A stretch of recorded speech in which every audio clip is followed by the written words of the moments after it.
Hey everyone, it's Abe. And beside me, stepping into this new place, is Corbin. He's my rock, literally, always first into the unknown. The portal just shimmered shut behind us, leaving an unsettling stillness that presses in on my eardrums. I can still feel the residual hum vibrating through my bones, a dizzying echo of crossing dimensions. We've landed in what looks like a canyon, but the shadows here are too deep, too hungry. The air is unnaturally heavy, almost viscous, and carries no scent at all, which is frankly terrifying for me. Corbin, ever the vanguard, surveys our surroundings, his massive frame utterly unflustered. He's already testing the ground with a boot, assessing its stability. His usual stoicism is a comfort, but even he seems to pause longer than usual.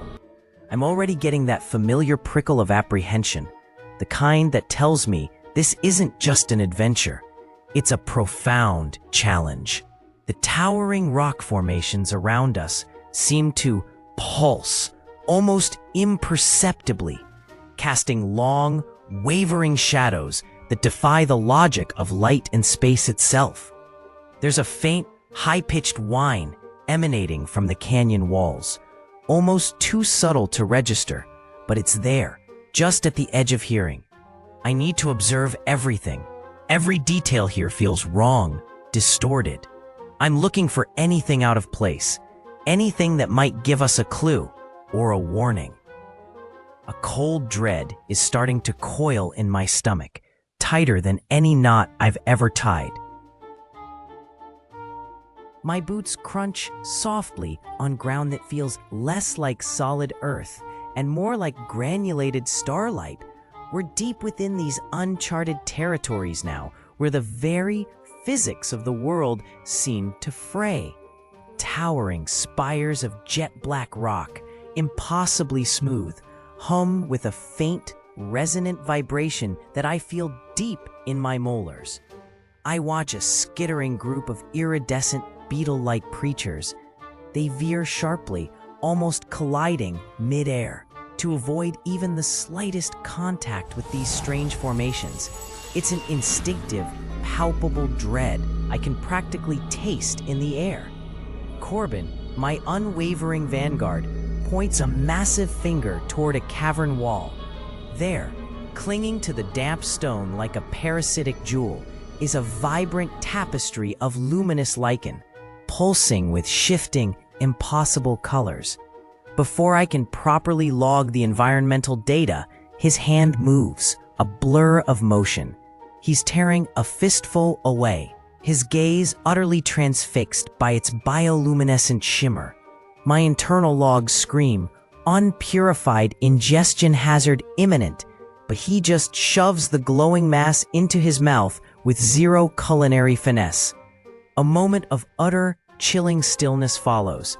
Then, a violent shudder racks his entire immense frame, his body's outline. It distorts for a split second, flickering like a corrupted broadcast before snapping back into place. He swallows hard, his eyes wide, a faint glow lingering on his lips. Data input.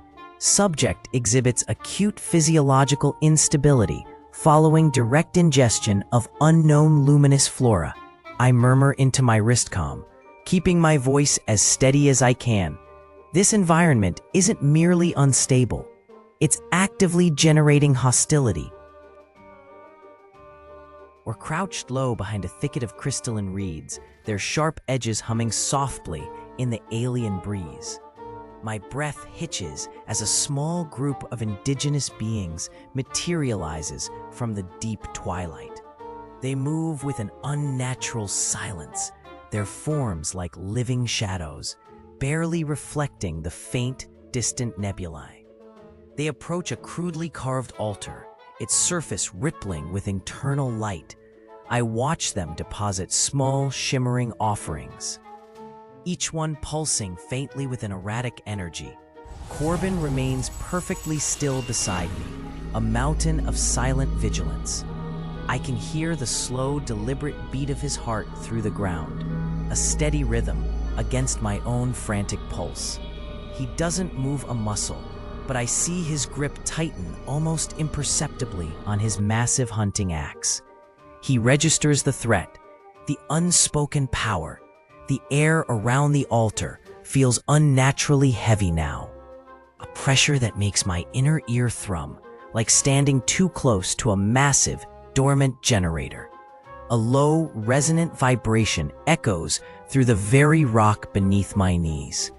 These beings place their tribute quickly, almost fearfully, then melt back into the deeper, purpling shadows just as swiftly as they appeared. They are gone, but the altar and whatever it holds pulses with a new, insistent glow. The prime ingredient, it's here, somewhere around that shrine. My initial dread twists into a focused resolve. I need to understand what they are feeding. I need that energy. The cavern air hangs heavy, tasting like cold stone and faint, distant moisture. My headlamp cuts a precise path across the uneven wall, illuminating centuries of mineral deposits.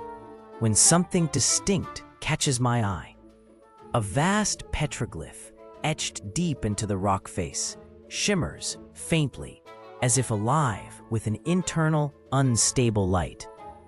I run my gloved fingertips over the rough carvings, feeling the subtle vibrations emanating from the rock itself.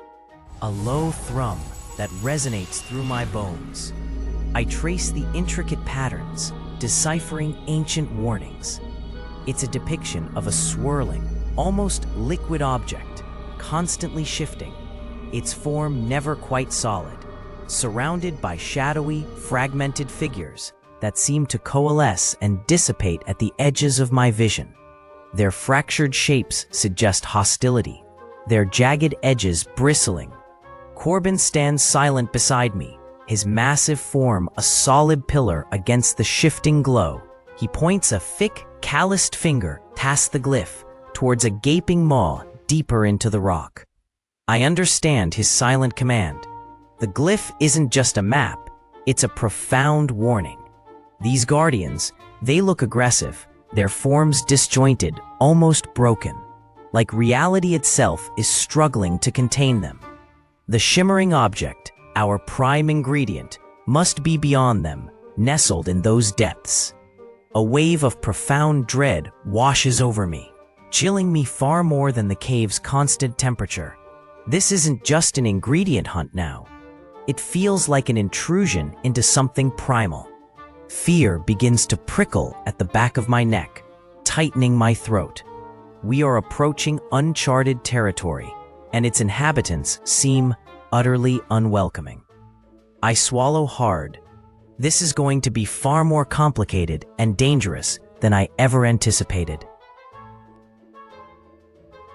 The air here doesn't just hum, it thrums with a palpable energy, vibrating through the very soles of my boots. Corbin, a granite-hewn sentinel, effortlessly braces against the gale force updraft, his boots seemingly fused to the slick chasm rim. He's my unshakable vanguard, completely unfazed by the raw power emanating from below. I peer over the edge, the void a swirling tapestry of shadow and light, a dizzying drop into the unknown. And then I see it. Far below, nestled within a pocket of impossible geometry, is the prime ingredient. It's a vast, pulsating, iridescent mass, like a living nebula made of pure, unstable gelatin. Its surface ripples, morphing from opaque magenta to translucent emerald, then fracturing into 1,000 microscopic, shimmering facets, each reflecting distorted light. That deep, resonant thrum intensifies, growing into a guttural roar that vibrates through the rock. Energy visibly warps the air around it, forming ephemeral, shimmering currents that bend and twist my perception. This isn't merely an ingredient. It feels like a sentient entity, a chaotic heart beating at the edge of reality. A primal fear clenches my gut, a dread of its volatile power. But then, my culinary focus kicks in. This unstable essence, this is the challenge. I will acquire it. My heart still thrummed, a frantic drum against my ribs, but the fear was slowly giving way to a sharp, focused determination. This ingredient, it demanded respect and a firm hand. The colossal, throbbing mass shimmered with impossible colors, its surface contracting and expanding like a monstrous, slow-breathing lung. I extended the long-handled, reinforced ladle, its titanium mesh gleaming faintly. My fingers, steady now, guided it towards the edge of the pulsating dough, aiming for a small, unthreatening sample.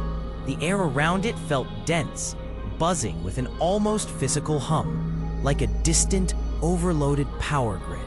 The moment the ladle's rim barely grazed its surface, the dough seemed to scream. Not a sound exactly, but a deep, resonant tremor that vibrated through the ground, up my legs, and into my very bones.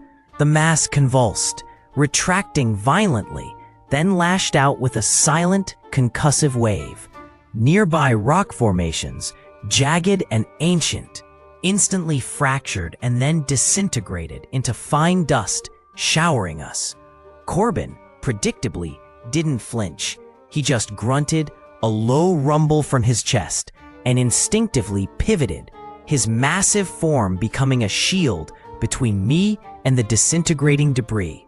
I swear he was still chewing on that space lichen, oblivious to actual danger. He's an unstoppable, unrefined force. This ingredient clearly isn't interested in being harvested. We've moved past simple awe. Now, it's a direct challenge. The air around this pulsating mass thrums with an unsettling new frequency, a resonant hum that vibrates deep in my bones. My gut tightens, a vestige of lingering fear, but my eyes are now locked, utterly fixated on its chaotic rhythm. Those radiating shockwaves aren't random. Not entirely. I've found it. There's a faint, almost imperceptible dip in its vibrant energy every few cycles, like a massive, hungry breath taken just before another surge. Corbin, ever the vigilant sentinel, tracks the shimmering distortions with a gaze as steady as stone. He doesn't flinch, as localized reality tears flicker around him, momentarily dissolving the terrain into a mosaic of impossible angles. The temporal pressure builds, a low, grinding sound audible only to me, intensifying the atmosphere. I need to map this pattern with absolute precision. This monstrous dough isn't merely reacting, it's breathing chaos, and I'm learning its cadence. I pull out my specialized optical array, its lenses humming as they feed raw data directly to my neural interface. Graphs bloom in my periphery, charting the amplitude of each pulsation, the exact intervals between the spatial ripples. Corbin's massive frame shifts, a silent affirmation of his readiness to act the moment I give the signal. He points to a particularly deep trough in the energy flow, a silent question in his posture, confirming he's picked up on the anomaly himself. Yes, Corbin, that's exactly it. That's our window. The hazard escalates, yes, but so does my understanding. I watch the Collider-Irradiated dough. Its chaotic shimmer, the unpredictable flickers of reality, have finally found a profound rhythm. A deep, resonant hum now vibrates through the air, distinct from the earlier frantic pulses that rattled my teeth. The ambient light around the ingredient settles into a uniform, unsettling glow. A brief, silent truce before the storm, perhaps. This is it. This is the precise, critical moment. Corbin, my unwavering muscle, moves with a deliberate, almost graceful power that constantly belies his immense bulk. He grips the colossal specialized baking sheet, its edges reinforced with exotic alloys like it's a mere serving tray. "All right, Corbin, now," I whisper, my voice tight, laced with a focused determination that replaces my earlier dread. He lunges, not with aggression, but with absolute, brutal precision, scooping deep beneath the quivering, gelatinous mass. The ingredient, once a vortex of pure temporal instability, now yields. It shimmers, a cascading riot of impossible colors, but it doesn't fight back, doesn't lash out with reality-bending tendrils as it did moments ago. My heart pounds, a frantic drum solo against my ribs, witnessing his flawless execution. He deftly transfers the enormous, glistening portion into the reinforced, insulated container I designed. The heavy seals hiss shut with an air of finality, a triumph. The air around us stills further, yet a new, subtle energy begins to hum, a silent, complex anticipation of what comes next. We did it.